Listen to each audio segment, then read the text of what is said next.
हे प्रभु सुरेश्वर, मैं आपसे और आपके सहयोगी आपके महान गज ऐरावत जी से क्षमा मांगने के लिए प्रस्तुत हूँ। उचित कार्य में कोई विलंब किए बिना अपनी इच्छा से अथवा अज्ञानतावश की गई अपनी किसी भी भूल के लिए आपसे क्षमा मांगता हूँ।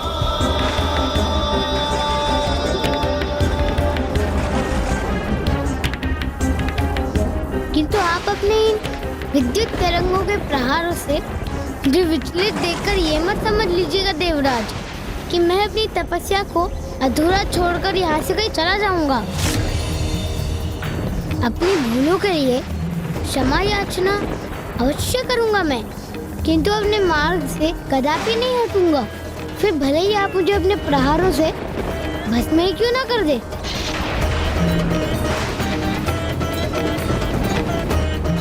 इस बालक का साहस अत्यंत सराहनीय है। मुझे चिंता है कि बालक उपमन्यु के इन वचनों से कहीं महादेव क्रोधित न हो जाए। बहुत चेतावनियां दे चुका हूं मैं तुम्हें बालक। ये अब मेरा अंतिम प्रहार होगा जो कदापि अपने लक्ष्य से नहीं चूकेगा।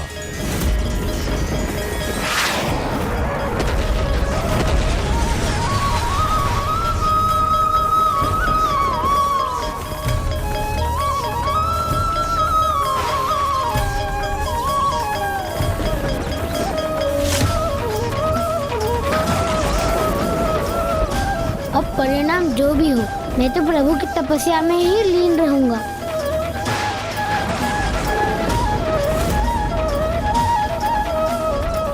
मुझे ज्ञात है स्वामी बालक उपमन्यु की परीक्षा ही ले रहे हैं, किंतु फिर भी इसका कष्ट मुझसे सहन क्यों नहीं हो रहा है।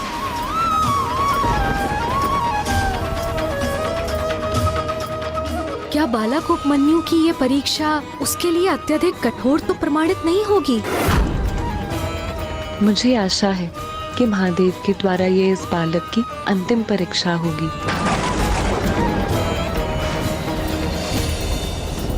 ओम नमः शिवाय, ओम नमः शिवाय, ओम नमः शिवाय, ओम नमः शिवाय, ओम नमः शिवाय, ओम नमः शिवाय।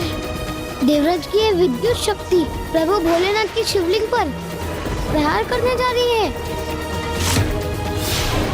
किंतु ये कैसे संभव है? अपनी शक्ति से कोई प्रभु की शिवलिंग को क्षति पहुंचाने का प्रयास कैसे कर सकता है?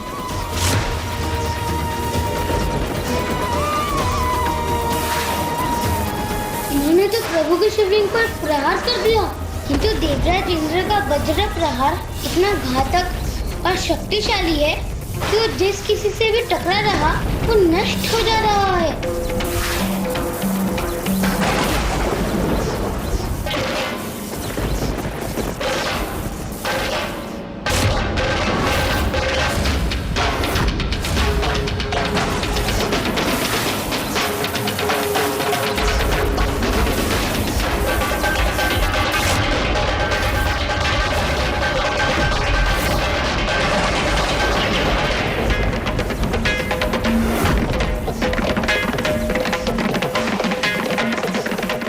नहीं, प्रभु की शिवलिंग को मैं कोई क्षति नहीं पहुंचने दूंगा।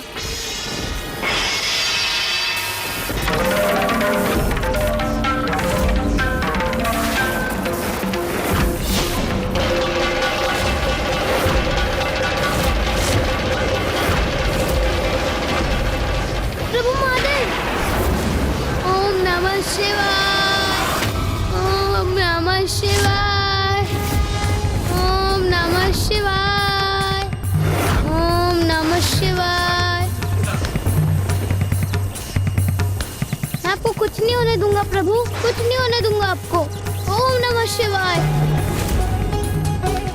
ये तो भक्ति की पराकाष्ठा है, जहाँ एक भक्त अपने प्राणों को पूर्ण रूप से अपने भगवान को समर्पित कर देता है। ओम नमः शिवाय, ओम नमः शिवाय, ओम नमः शिवाय, ओम नमः शिवाय, ओम नमः शिवाय, ओम नमः शिवाय। बालक उपमन्यु, उठो पुत्र।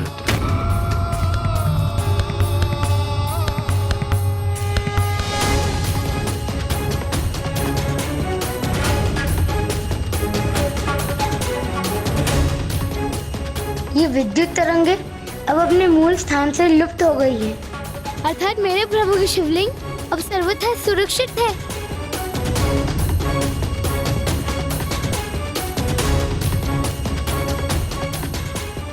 अब तुम्हारी तपस्या और परीक्षा संपन्न हुई। उठो और देखो कौन है तुम्हारे समक्ष। देखो वत्स, तुम्हारे प्रभु, तुम्हारे शिव है तुम्हारे समक्ष, तुम्हारे शिव है तुम्हारे समक्ष।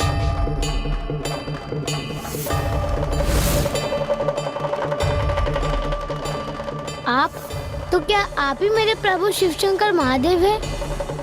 हाँ पुत्र, मैं ही तुम्हारा प्रभु शिव हूँ। वो शिव जो ऐसे अद्भुत भक्त को पाकर धन्य है।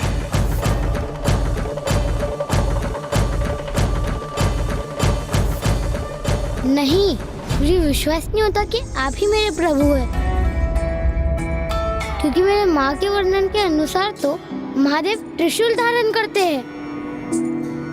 उनके साथ सदा नंदी जी उपस्थित रहते हैं, किंतु आपके साथ तो ये महान गज ऐरावत और माता सची हैं। इसलिए आप तो सुरेश्वर अर्थात देवराज इंद्र ही है। अवश्य आप मुझे प्रसन्न कर मेरी तपस्या रोकने हेतु ही स्वयं को प्रभु शिव पुकार रहे हैं।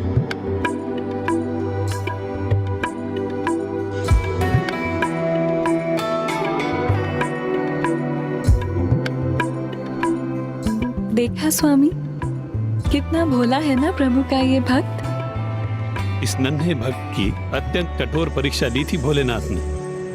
अब कहीं ये बालक ही उनकी परीक्षा न लेने लगे। माँ ने मेरे प्रभु शिव शंकर का वर्णन किया था मुझसे।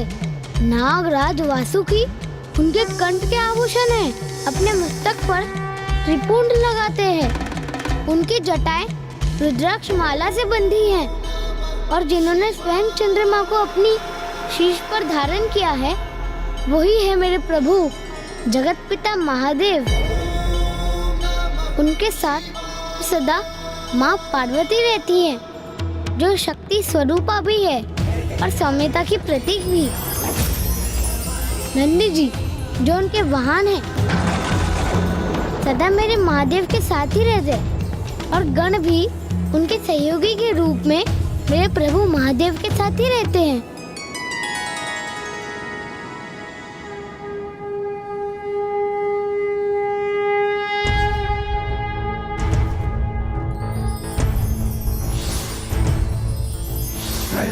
सदा शिवम नमामि हे उमापति जय नीलकंठ जय अनंत नमोस्तुते नमोस्तुते।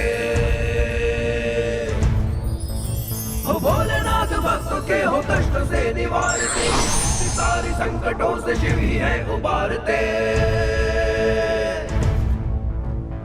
ओम नमः शिवाय, ओम नमः शिवाय, ओम नमः शिवाय, ओम नमः शिवाय, ओम नमः शिवाय,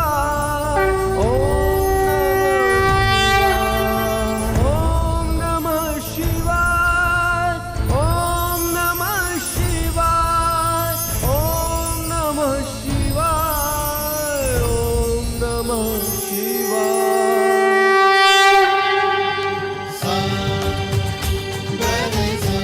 प्रभु शिव, मेरे प्रभु महादेव, प्रभु महादेव, क्षमा कीजिए प्रभु, मैं आपको पहचान नहीं सका, क्योंकि मैंने इसके पूर्व आपको शिवलिंग स्वरूप में ही देखा था ना।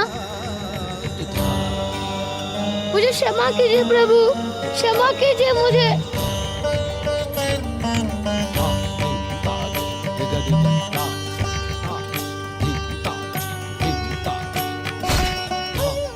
कल्याण हो पुत्र।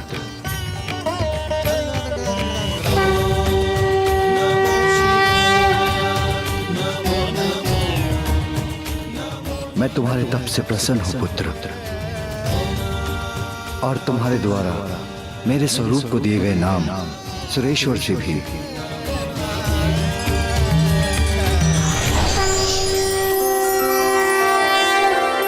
ओम नमः शिवाय, ओम नमः शिवाय, ओम नमः शिवाय,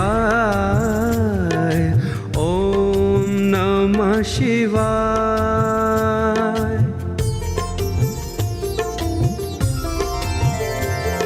त्र्यंबकं सदाशिवं नमामि हे उमापति, जनीलकंठ जय अनंत नमोस्तुते नमोस्तुते। आज से मेरा ये अवतार सुरेश्वर नाम से विख्यात होगा। आज से मेरा ये अवतार घटों से शिव ही है उबारते। ओम नमः शिवाय,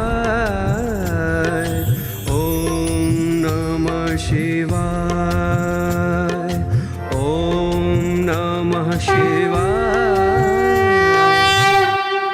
पुत्र उपमन्यु, तुम अपनी समस्त परीक्षाओं में सफल हुए हो और तुमने संसार के समक्ष इसका उच्च उदाहरण प्रस्तुत किया है कि सत्य और धर्म का मार्ग कठिन अवश्य होता है, किंतु यदि कोई इस मार्ग की बाधाओं अर्थात प्रलोभन, ध्यान के भटकाव के उपाय, बल के प्रभाव और संकट के आभास आदि पर विजय पाकर अपने मार्ग पर स्थिरता से अडिग रहता है, तो अपने लक्ष्य पर अवश्य पहुंचता है, फिर भले ही उसका लक्ष्य स्वयं ईश्वर ही क्यों न हो।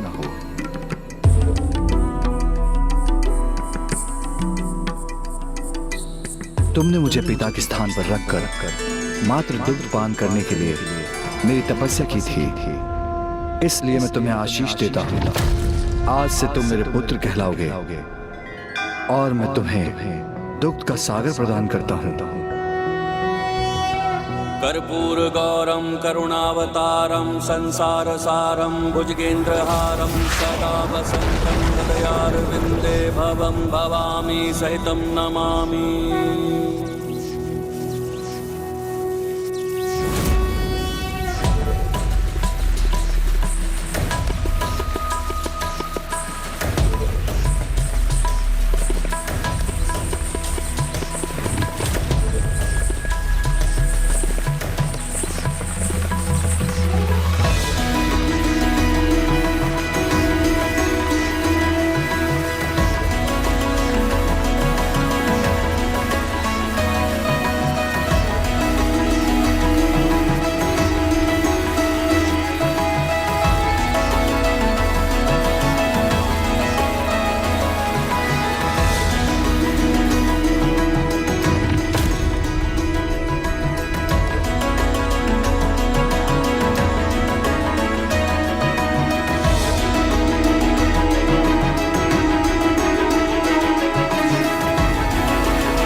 अद्भुत, सर्वथा अद्भुत है ये दृश्य।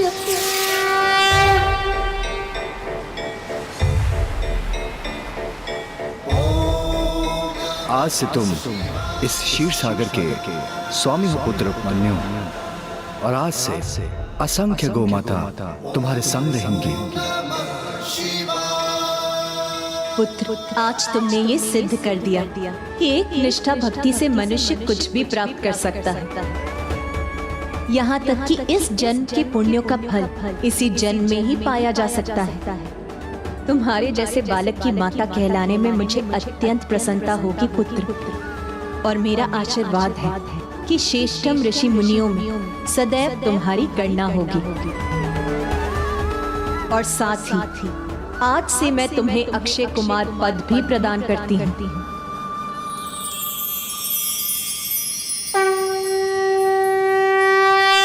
भक्त उपमन्यु, तुम सदैव पूर्ण निष्ठा से भक्ति के मार्ग पर अडिग रहे। यदि किसी ने तुम्हारे समान धर्म पथ पर अडिग रहकर मेरे प्रभु महादेव की पूजा की, तो मैं उसे सभी बाधाओं से संघर्ष कर उन पर विजय प्राप्त करने की शक्ति अवश्य प्रदान करूंगा।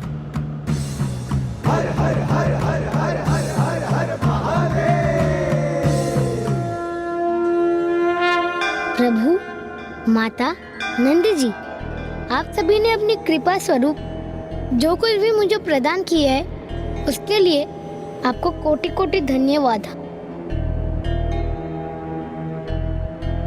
किंतु अभी मेरी तपस्या पूर्ण नहीं हुई, इसलिए मुझे वो फल प्राप्त नहीं हुआ जिसकी मैंने कामना की थी।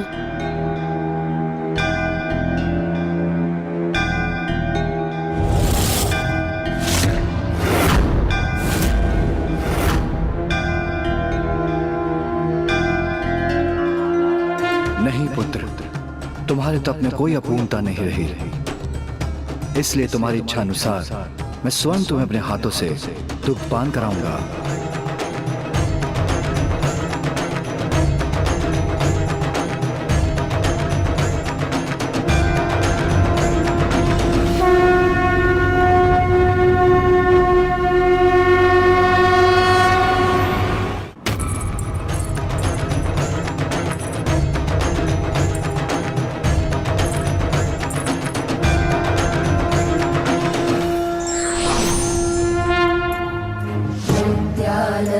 करे वरा भय करे सौंदर्य रत्नाकरे निर्दोता किल घोर पावन करे प्रत्यक्ष माहेश्वरे शालेयाचल वंश पावन करे काशीपुराधीश्वरे भिक्षां देहि कृपावलम्बन करे मातान्नपूर्णेश्वरे नानारत्न विचित्र भूषण करे हेमाम्बराडम्बरे मुक्ताहार विलम्बमान विलसन् वक्षोजकुम्भेश्वरे पूर्वी सर्वजनेश्वरी भगवती मातान्नपूर्णेश्वरी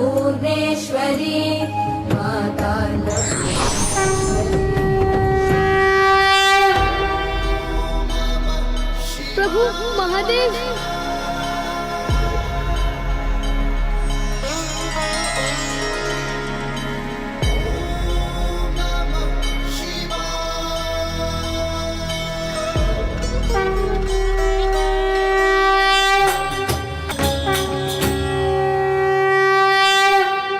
अर्थात बालक उपमन्यु को अंततः वो प्राप्त हो ही गया जिसकी उन्होंने इच्छा की थी। और उसके उपरांत बालक उपमन्यु अपनी माँ के निकट लौट गए, जो उन्हें सर्वत्र ढूंढ रही थी। उनकी दरिद्रता दूर हो गई और उनका गृह जीवन के लिए अनिवार्य सभी प्रकार की सामग्री से परिपूर्ण हो गया। इसीलिए तो कहा गया है कि जिस भक्त की भक्ति में कोई रिक्तता नहीं होती, वो भक्त कभी अपने जीवन में किसी भी प्रकार की रिक्तता सहने पर विवश नहीं होता। और यहीं प्रभु सुरेश्वर अवतार की कथा संपन्न होती है गौरीपुत्र। प्रभु सुरेश्वर अवतार के माध्यम से महादेव ने मानव कल्याण के लिए सुख और समृद्धि प्राप्त करने का नवीन जीवन सूत्र स्थापित किया। इसलिए लंकेश, इस बात का सभी को सदा स्मरण रखना चाहिए कि लक्ष्य प्राप्ति के मार्ग में अनेकों कठिनाइयाँ आती हैं, किंतु अपने लक्ष्य तक वही पहुँचता है जो कठिनाइयों के समक्ष कभी पराजय स्वीकार न करे। चलिए लंकेश, अब हम प्रभु के सुरेश्वर अवतार की स्तुति करते हैं। हाँ गौरीपुत्र, मुझे भी अपनी पूजा संपन्न करनी है। आप अपनी पूजा प्रभु सुरेश्वर अवतार की स्तुति के उपरांत पूर्ण कर लीजिएगा लंकेश।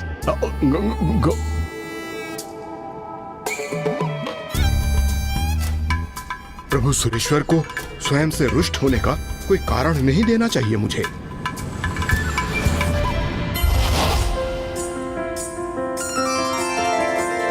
त्र्यंबकं सदाशिवं नमामि हे उमापति जनीलकंठ जय अनंत नमोस्तुते नमोस्तुते। हो भोलेनाथ भक्तों के हो कष्टों से निवारते, ये सृष्टि सारे संकटों से शिव ही है उबारते। ओम नमः शिवाय, ओम नमः शिवाय।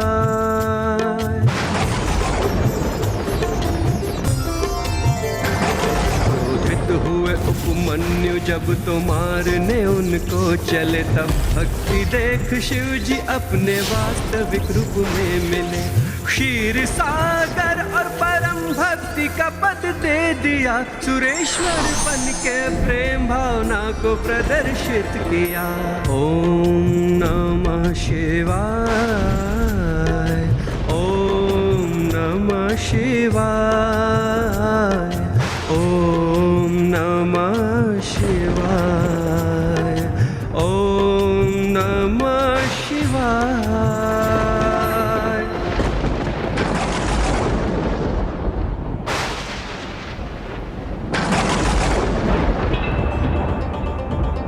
क्या हुआ लंकेश? प्रभु ने हमें अपने दिव्य दर्शन का लाभ क्यों नहीं प्रदान किया? कदाचित आपकी स्तुति में कोई अपूर्णता रह गई होगी गौरीपुत्र। यदि ऐसा है तो हमें पुनः प्रभु सुरेश्वर अवतार की स्तुति करनी चाहिए। नहीं गौरीपुत्र, उसकी कोई आवश्यकता नहीं है, क्योंकि प्रभु ने भले ही हमें प्रत्यक्ष दर्शन ना प्रदान किए हों, किंतु यहाँ के वातावरण में आए परिवर्तन तो इसका प्रमाण है गौरीपुत्र कि आपकी स्तुति उन तक पहुंच गई है और उन्होंने उसके परिणाम स्वरूप हमें आशीर्वाद भी दिया है।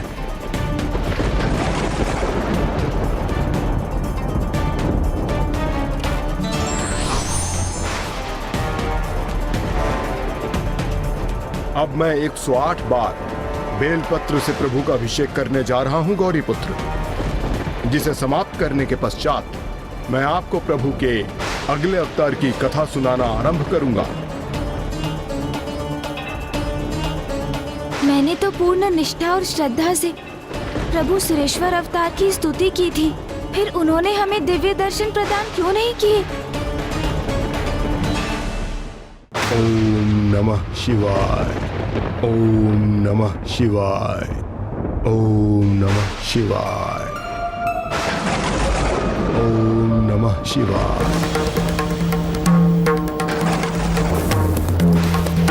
ओम नमः शिवाय, ओम नमः शिवाय, ओम नमः शिवाय। क्या प्रभु सुरेश्वर मुझे कोई संकेत तो नहीं दे रहे हैं? ओम नमः शिवाय, ओम नमः शिवाय, ओम नमः शिवाय, ओम नमः शिवाय। कहीं प्रभु मुझसे कुपित तो नहीं? उन्हें प्रसन्न करने हेतु मुझे अपनी पूजा शीघ्र संपन्न करनी चाहिए। ओम नमः शिवाय, ओम नमः शिवाय,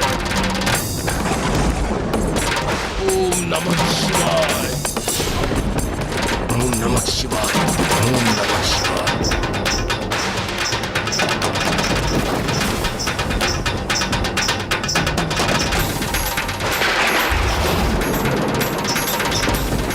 प्रभु सुरेश्वर,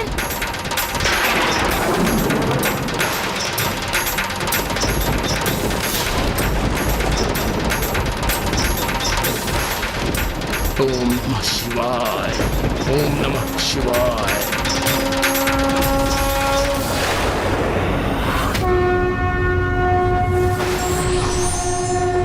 ओम नमः शिवाय। प्रणाम प्रभु सुरेश्वर। ओम नमः शिवाय।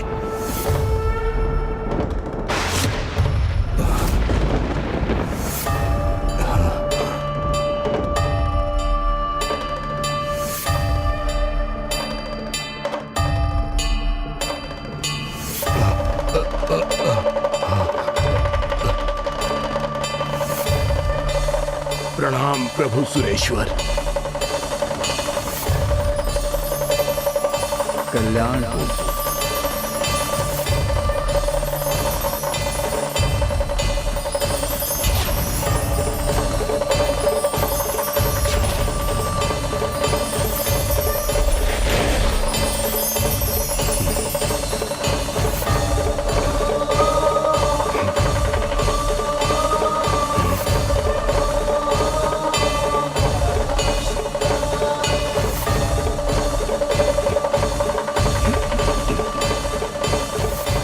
ये कैसी लीला है प्रभु आपकी।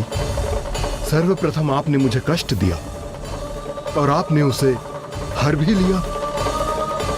बाधाओं के उत्पन्न होने पर भी तुमने एकनिष्ठ रहकर अनुशासन से अपनी पूजा संपन्न की और तुम इसी प्रकार अपना अनुष्ठान नियमित रूप से कर रहे हो। तुम्हारे इसी अनुशासित अनुष्ठान के कारण मैं तुम्हें प्रभु महादेव के आत्मलिंग के साथ आगे बढ़ने की अनुमति दे रहा हूं लंकेश। किंतु स्मरण रखना, जहां भी तुमसे अनुशासित अनुष्ठान करने में तनिक भी चूक हुई, तुम इस आत्मलिंग के साथ एक पग भी आगे नहीं बढ़ पाओगे। प्रणाम।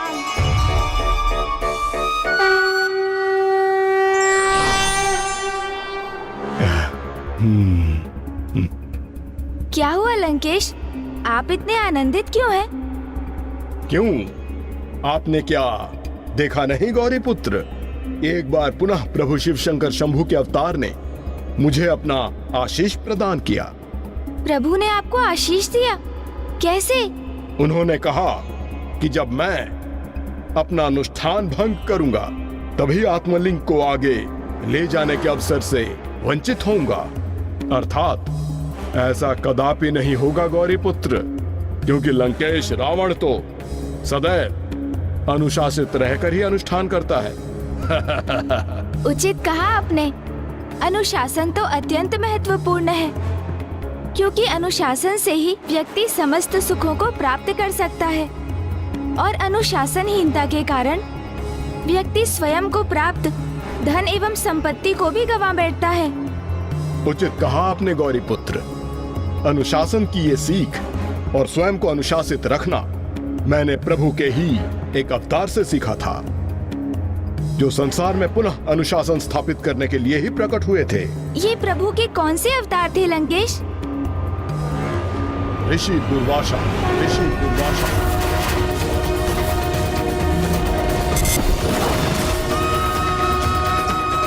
ऋषि दुर्वासा, वो भी प्रभु महादेव के अवतार हैं? हाँ गौरी पुत्र, और जब संसार में अनुशासन स्थापित होने की आवश्यकता उत्पन्न हुई, तभी उनकी कथा भी आरंभ हुई।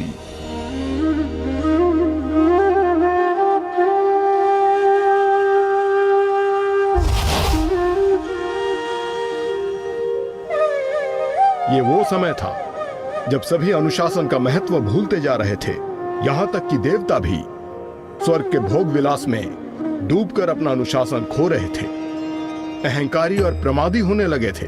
और सत्य तो यह है कि संसार में कुछ ही स्थानों में अनुशासन स्थापित था। इसी समस्या के निदान के लिए जन्म हुआ महादेव के अवतार ऋषि दुर्वासा का। किंतु ऋषि दुर्वासा एक अत्यंत ही क्रोधी स्वभाव के ऋषि माने जाते थे। उनका प्रचंड क्रोध तो जगत प्रसिद्ध था, और एक बार तो उन्हीं के क्रोध के कारण देवताओं को श्रीहीन होने का श्राप भी मिल गया, जिसके पश्चात फिर इस समस्या के निदान हेतु देवताओं को समुद्र मंथन करना पड़ा। तो क्या लंकेश, ऋषि दुर्वासा के कारण ही विशाल समुद्र मंथन हुआ था?